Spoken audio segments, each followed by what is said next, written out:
Bonjour et bienvenue sur la chaîne Train 01. Aujourd'hui, je vous propose de prendre le train direction les années 70. Mon père avait toujours une caméra à portée de main, et donc ce modèle, une Canon 814, et donc lors de ses déplacements, quand l'occasion se présentait, il filmait les trains. Étant originaire de Brest, dans cette vidéo vous allez découvrir des images de Bretagne, puis donc le sud-est de la France, et nous allons faire une incursion chez nos amis helvètes avec un petit peu d'Autriche également. Certaines séquences sont courtes, mais elles ont le mérite d'exister, donc c'est vrai qu'on en voudrait toujours plus, mais bon, pour des images qui ont 50 ans, j'ai quand même voulu les mettre dans la vidéo. Dans les Alpes, les trains et les glaciers ne sont jamais très loin. Dans cette vidéo, vous pourrez voir la mer de glace et le glacier de la Fourca en 1975. Je vous souhaite un bon voyage.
machine que vous voyez derrière moi a été construite en 1920 à Belfort et elle a tracté son dernier train de voyageurs le 26 mai 1971. La machine est restée à Saint-Étienne entre 1976 et 2011 et donc elle est restée 6 ans à la manufacture d'armes jusqu'en 1982 et de 82 à 2011 elle était sous la rotonde. Depuis 2011, elle est à Limoges, et c'est l'association des chemins de fer touristiques Limousin-Périgord qui est en train de la restaurer.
Trois petits mots concernant ces CC 25000.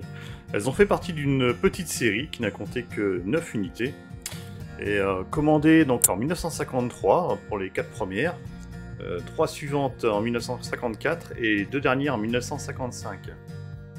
Les 7 premières machines ont été livrées entre décembre 1955 et septembre 1956 et en 1958 ont été livrées les numéros 8 et 9. Ces machines circulaient entre Aix-les-Bains et La Roche-sur-Foron et Annemasse et Saint-Gervais. En 1971, la CC 25002 a été victime d'un tamponnement et a été radiée. Les 8 autres machines ont été affectées sur le dépôt de Chambéry dans l'hiver 72-73. Ces machines ont eu une carrière plutôt courte parce que les premières réformes ont débuté en 1973 et c'est la 25008 qui est à côté de moi là, qui a été la dernière à être réformée en 1979. Le prototype de cette série, la CC 20001, a été préservé à Chambéry par l'APMFS, l'Association pour la préservation de matériel ferroviaire savoyard. Parlons à présent de cette série de machines, les BB1 à 80. Elles ont été commandées par la compagnie Paris-Orléans et les premières ont été livrées en 1924. En 1957, la signature du traité de Rome a eu pour conséquence une forte augmentation du trafic dans la vallée de la Maurienne. Compte tenu de la disponibilité des machines, il a été décidé de mettre quelques unités sur cet axe très emprunté. Sur cet axe, l'alimentation pour les machines électriques s'effectuait par un troisième rail. Les bébés mesurant un petit peu moins de 13 mètres, il était impossible pour elles de franchir les appareils de voie. La solution adoptée a été de doubler les machines pour avoir une longueur suffisante et créer une unité indissociable. Chaque machine était équipée d'un frotteur. 11 unités indissociables, soit 22 machines, seront livrées entre 1961 et 1968. En 1976, l'arrivée de la caténaire permet aux machines courant continu 1500 volts de circuler en Maurienne. Les bébés étant devenues vieillissantes, elles sont radiées en 1979.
Le réseau breton était le plus grand réseau à voie métrique régional de France, avec 427 km. La gare de Carré jouait un rôle très important dans ce maillage. La ligne de Carré à Rospordin fut inaugurée en 1896 pour une longueur totale de presque 50 km. Elle passait par Port de Carré, qui était un emplacement à proximité du canal de Nantes à Brest pour les échanges commerciaux. En provenance de Carré, les trains passaient par la gare de Port de Carré, puis arrivaient sur une bifurcation qui permettait d'aller au sud vers Rospordin ou à l'ouest jusqu'à Camaret, ligne qui a ouvert en plusieurs tronçons. Une question. Que reste-t-il de cette époque sur Port de Carré? La réponse est très simple, puisqu'il ne reste pas grand-chose. Derrière moi prenez place la gare et vous voyez ce qu'il y a actuellement, c'est une fabrique d'alimentation animale.